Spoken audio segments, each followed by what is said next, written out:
Pinutok na abogado ni dating Pangulong Rodrigo Duterte na si Atty. Nicolas Kaufman ang umiikot na balitang nag-request umano sila na i-restrict ang pagsali ng mga biktima ng extrajudicial killings sa pamamagitan ng paglilimit ng mga identification documents na maaaring magamit. Ayon kay Kaufman, wala umanong katotohanan na nag-request sila nito. Buong kwento ihatid sa atin ni Yedda Rodil. Nakasentro ngayon sa pagbabalik kay dating Pangulong Rodrigo Duterte sa Pilipinas ang galawan ng lead counsel nitong si Nicolas Kaufman.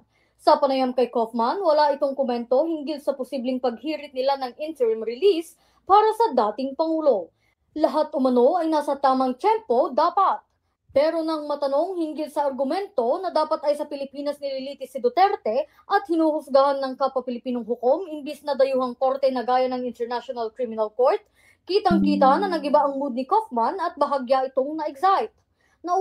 In fact, I can't understand why he's here. He's a Filipino citizen. Yeah. There's a Filipino president in that country who threw a Filipino citizen over here to be tried.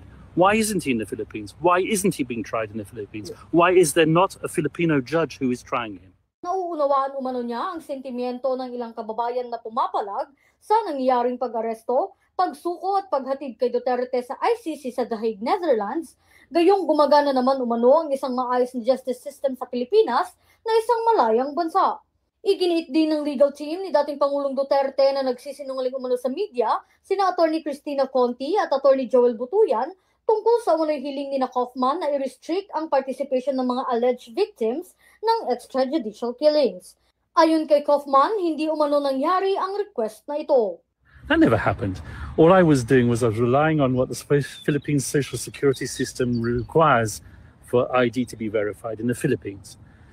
What they don't tell you is that they were not accepted at this present moment in time to be representatives of the victims, rather the OPCV, which is the unit which is dedicated to representing victims at the ICC. So this is not a question of the judges rejecting something that the defense asked for.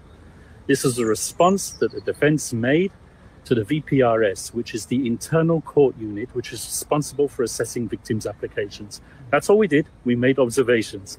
We didn't make a request which was rejected. That's a big lie. Ako si Yedda Rodil para sa Kwentong Politiko.